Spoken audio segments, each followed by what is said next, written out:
कभी नोटिस किया है, एक कंपनी में 7-8 साल से काम करने वाला एम्प्लॉय भी होता है और उसी कंपनी में हर साल हजारों फ्रेशर्स भी हायर होते हैं।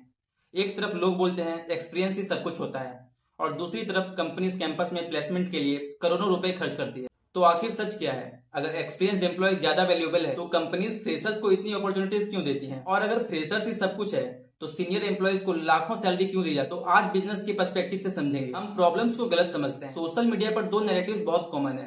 पहला, कंपनी सिर्फ चीप एम्प्लॉय चाहती है और दूसरा, एक्सपीरियंस लोग आउटडेटेड हो जाते हैं।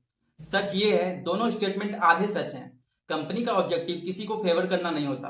कंपनी का ऑब्जेक्टिव होता है बिजनेस चलाना। यहाँ एक इंटरेस्टिंग चीज आती है। हम सैलरी देखते हैं लेकिन कंपनी सैलरी नहीं देखती। कंपनी देखती है एम्प्लॉय कॉस्ट, मतलब सिर्फ जो पैसे एम्प्लॉय के अकाउंट में जा रहे हैं वो नहीं, उसके साथ PF, insurance, laptop, training, office space, recruitment cost, HR cost, software licence और कई हिडन एक्सपेंसेस। इसलिए अगर किसी एम्प्लॉय की सैलरी 8 लाख है तो जरूरी नहीं कंपनी के खर्चे भी 8 ही लाख हो। तो फिर फ्रेशर्स क्यों? अब मान लो कंपनी को 20 नए लोग चाहिए। हर रोल के लिए एक्सपीरियंस्ड एम्प्लॉय हायर करना पॉसिबल नहीं होता। बजट भी लिमिटेड होता है और हर काम के लिए 8 साल का एक्सपीरियंस चाहिए ये भी जरूरी नहीं। बहुत सारे रिपीटेटिव या एंट्री लेवल काम फ्रेशर्स ट्रेनिंग के बाद ही कर सकते हैं। इसलिए कंपनीज कुछ एक्सपीरियंस लोग रखती है और उनके नीचे फ्रेशर्स। ये कॉस्ट बचाने से ज्यादा टीम स्ट्रक्चर बनाने का मॉडल होता है। तो फिर सवाल आ रहा होगा कि फिर एक्सपीरियंस एम्प्लॉयज इंपॉर्टेंट क्यों है? अब इसका मतलब ये बिल्कुल नहीं कि एक्सपीरियंस एम्प्लॉय की वैल्यू कम है। सोचो, अगर पूरी कंपनी में सिर्फ फ्रेशर्स ही हो तो उन्हें गाइड कौन करेगा? डिसीजन कौन लेगा? क्लाइंट हैंडल कौन करेगा?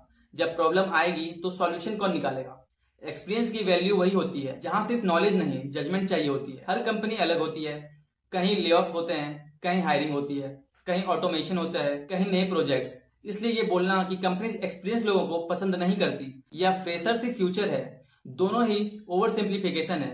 बिजनेस में डिसीजन इमोशन से नहीं, नंबर्स और रिक्वायरमेंट के लिए जाते हैं। इसलिए अगर तुम फ्रेशर्स हो, तुम खुद को अंडर एस्टिमेट मत करो और अगर तुम एक्सपीरियंस हो तो सिर्फ एक्सपीरियंस पर मत रुक जाओ। हर साल नए स्किल सीखते रहो क्योंकि आज की इकोनॉमी में कंपटीशन फ्रेशर और एक्सपीरियंस के बीच नहीं है। कंपटीशन है जो एडेप्ट करेगा और जो नहीं करेगा उसके बीच।